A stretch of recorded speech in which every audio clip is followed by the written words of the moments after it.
Hello बच्चों, good morning all of you. और I hope कि आप बहुत अच्छे होंगे और मुझे विश्वास है कि आप मेरे चैनल को देखते होंगे। फिर उसी तरह मैं एक बायोलॉजी का दूसरा चैप्टर लेके 11th क्लास का बायोलॉजी है और इसका मैं दूसरा चैप्टर लेके आ गया हूँ फिर से। और पूरा एनसी बेस्ड ऑब्जेक्टिव है, आप इसको देखिए, बहुत ही अच्छा लगेगा और बहुत ही बढ़िया से इसको एनालाइज कराया गया है, बहुत ही अच्छा समझाया गया है। आप मेरे चैनल पे हों तो देखें और ज़्यादा से ज़्यादा इस वीडियो को शेयर करें ताकि और भी जो बच्चे इससे वंचित रह गए हैं वो भी देखें इस वीडियो को। तो क्वेश्चन को दिखा रहे हैं जिसमें पहला क्वेश्चन है, पहला क्वेश्चन में है कि विश्व में जीवों की लगभग कितनी जातियां का पता लगाया जा चुका है। विश्व में कितने जीवों के जातियों का पता लगाया जा चुका है, तो देखिएगा विश्व में 1.8 मिलियन जीवों के बारे में पता लगाया जा चुका है।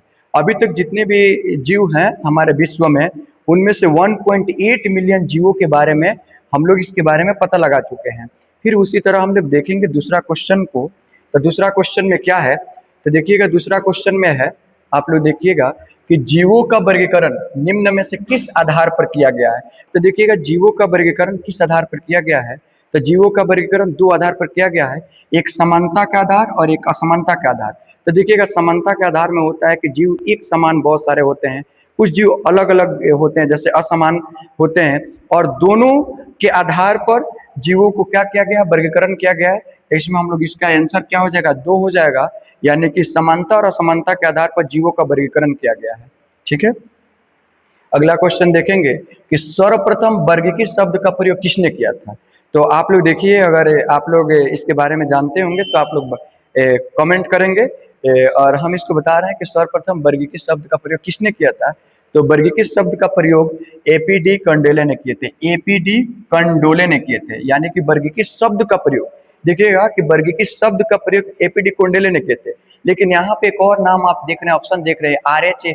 वेहिटेकर। इन्होंने वर्गीकृत जनक को सबसे पहले वर्गीकृत को 5 भागों में बांटा था, लेकिन एपीडी कोंडेले ने वर्गीकृत शब्द का प्रयोग किया था, इसलिए यहाँ पे सही आंसर हो जाएगा एपीडी कोंडोले। ठीक है, अगला क्वेश्चन देखेंगे। अगला क्वेश्चन में है कि 5 जगत प्रणाली किसके द्वारा दिया गया था। तो देखिएगा 5 जगत प्रणाली किसके द्वारा दिया गया था। तो 5 जगत प्रणाली, जैसे एपीडी कोंडेले अभी आया था, तो ये तो वर्गीकृत शब्द का प्रयोग सबसे पहले किए थे। लेकिन आर.एच. वेहिटेकर, तो आर.एच. वेहिटेकर ने 5 भागों में इसको बांटे थे। और 5 भागों में किसमें बांटे थे, तो देखिएगा सबसे पहले में था, इसमें सबसे पहले देखिएगा मोनेरा था। क्या था सबसे पहले, मोनेरा था, मोनेरा सबसे पहले था।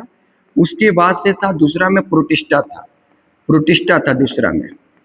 तीसरा में था फंगी था, जिसको आप लोग फंजाई भी बोलते हैं। तीसरा में क्या था, फंगी था। और उसके बाद से प्लांटी था, प्लांटी था। और एक था एनिमिलिया था, एनिमिलिया। ये 5 जगत, 1 2 3 4 5, यानी कि आर.एच. वेहिटेकर ने 5 जगत में जीवों को बांटा था। इसीलिए जब भी आप क्वेश्चन देखें कि 5 जगत प्रणाली किसके द्वारा दिया गया था, तो आर.एच. वेहिटेकर के द्वारा दिया गया था, आर.एच. वेहिटेकर के द्वारा दिया गया था।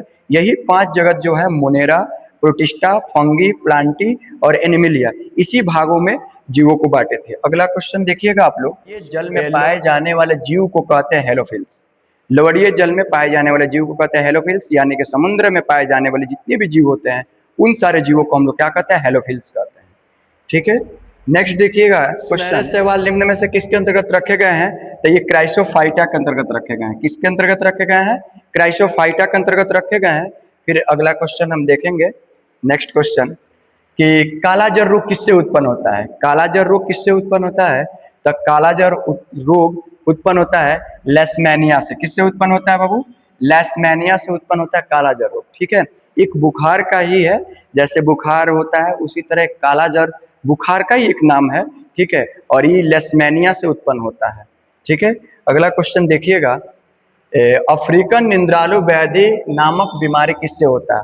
अफ्रीकन निंद्रालु व्याधि नामक रोग किसके द्वारा होता है, तो ये रोग जैसे कि इस रोग को पकड़ने के बाद व्यक्ति में नींद आना शुरू हो जाता है। क्या होना, कि ज़्यादातर व्यक्ति सोने लगते हैं, ज़्यादातर सोने से ये मतलब रोग उत्पन्न होने से ज़्यादा व्यक्ति सोते हैं। तो ये होता है आपको ट्रिप्नोसोमा के अंतर्गत, ट्रिपैनोसोमा के कारण से जो रोग होता है उस रोग का नाम है अफ्रीकन निंद्रालु रोग। ठीक है, इसमें व्यक्ति ज्यादा सोते हैं। ठीक है, नेक्स्ट क्वेश्चन देखिएगा कि मलेरिया रोग किसके द्वारा होता है। तो मलेरिया रोग अभी हम आपको बताए थे कि मलेरिया रोग लेशमेनिया तो बताए थे, लेशमेनिया कालाजार के लिए था। उसके बाद से मलेरिया होता है आपका प्लाज्मोडियम के द्वारा होता है। मलेरिया किसके द्वारा होता है? प्लाज्मोडियम के द्वारा होता है। मलेरिया किसके द्वारा होता है? प्लाज्मोडियम के द्वारा होता है।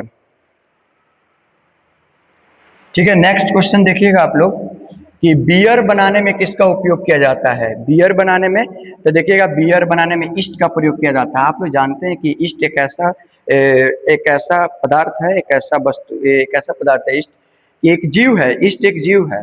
क्या है कि ईस्ट एक जीव है, और इसके प्रयोग से बियर बनाने में, केक बनाने में, बिस्किट बनाने में, या वहाँ तक कि जो ये क्या होता है कि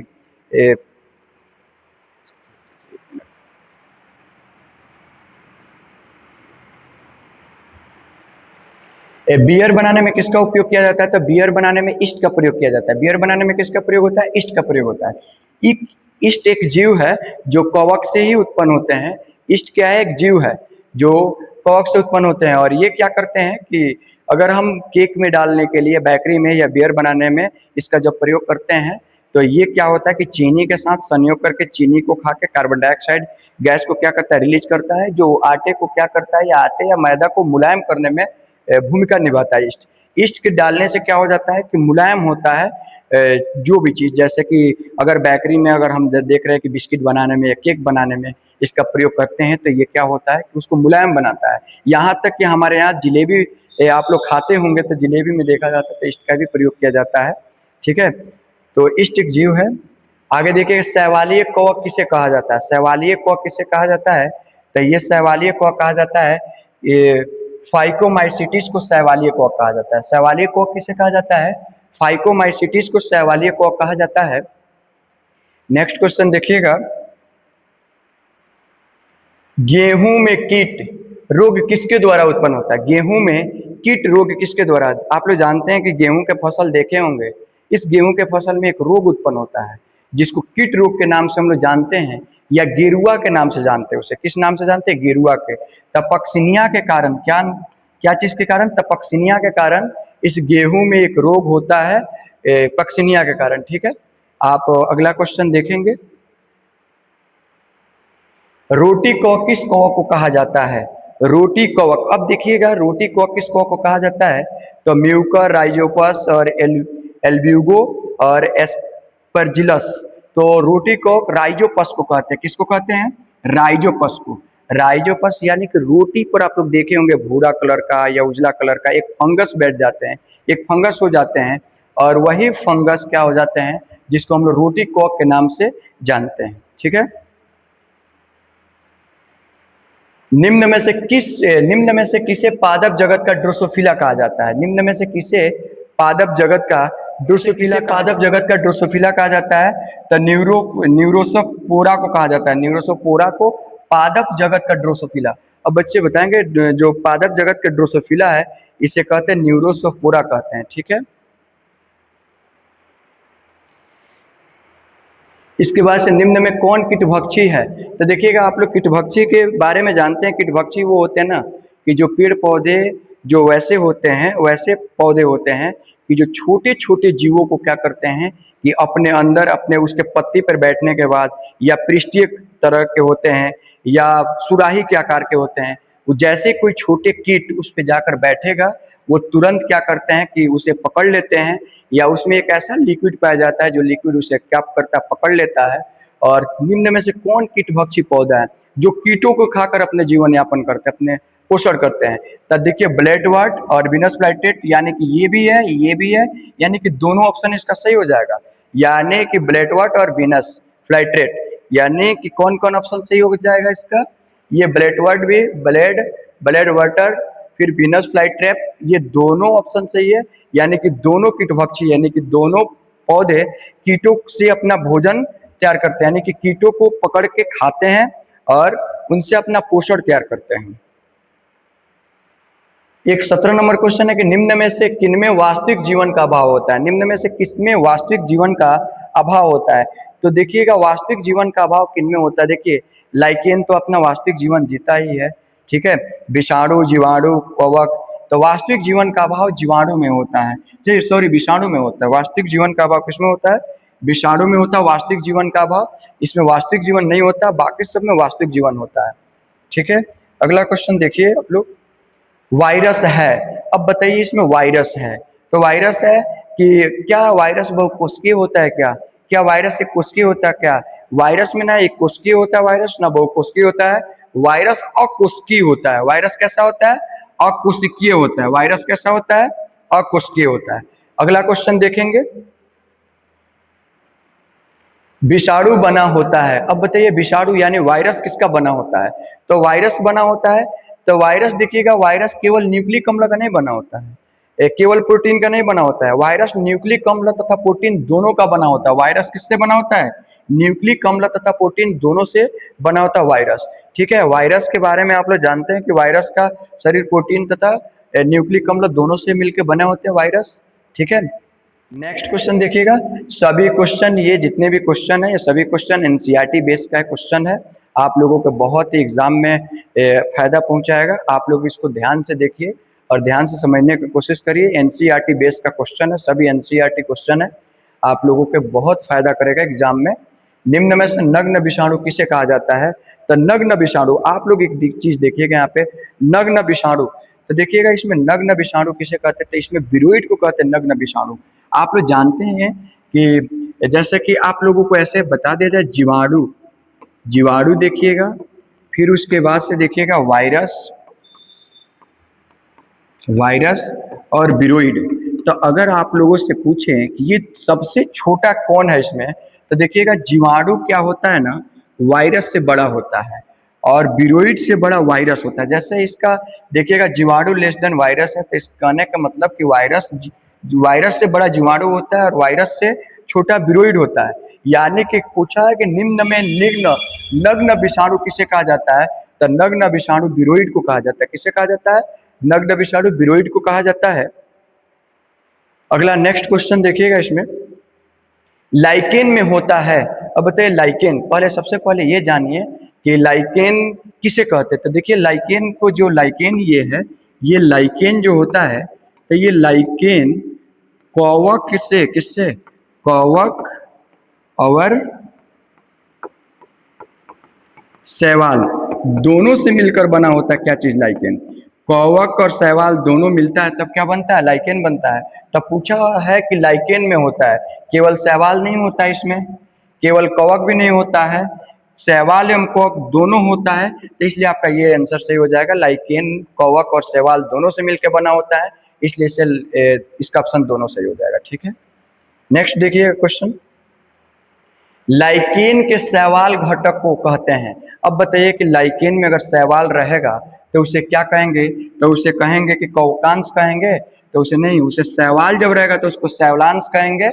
और ठीक उसी तरह देखिएगा अगला क्वेश्चन, लाइकेन के कवक घटक क्या कहते थे। देखिए लाइकेन के शैवाल घटक को शैवालांश कहते थे, तो लाइकेन के कवक घटक को क्या कहेंगे, तो कवकांश कहेंगे। क्या कहेंगे, कवकांश कहेंगे।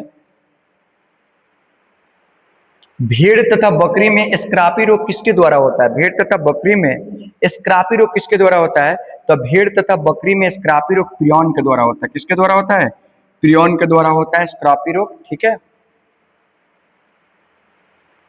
मनुष्य में क्रायोसल्फेट याकाबो रोग किसके द्वारा होता है, तो मनुष्य में क्रायोसल्फेट याकाबो रोग प्रियन के द्वारा होता है। किसके द्वारा होता है बाबू, प्रियन के द्वारा होता है। किसके द्वारा होता है, प्रियन के द्वारा। यानी कि मनुष्य में क्रायोसल्फेट याकाबो रोग होता है, प्रियन के द्वारा होता है।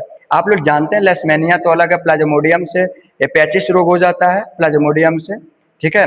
और प्लाज्मोडियम से पेचिस हो जाएगा, मलेरिया होता है, ठीक है। तो इसमें देख लीजिएगा आप लोग, निम्न में से कौन प्रदूषक के अच्छे संकेतक हैं। तो प्रदूषण के अच्छे संकेतक इसमें शैवाल, कवक, जीवाणु नहीं, लाइकेन है, प्रदूषण के अच्छे संकेतक है, ठीक है।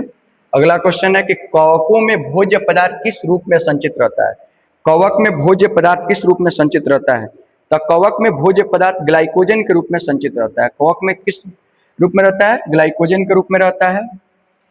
और देखिएगा इसमें अगला क्वेश्चन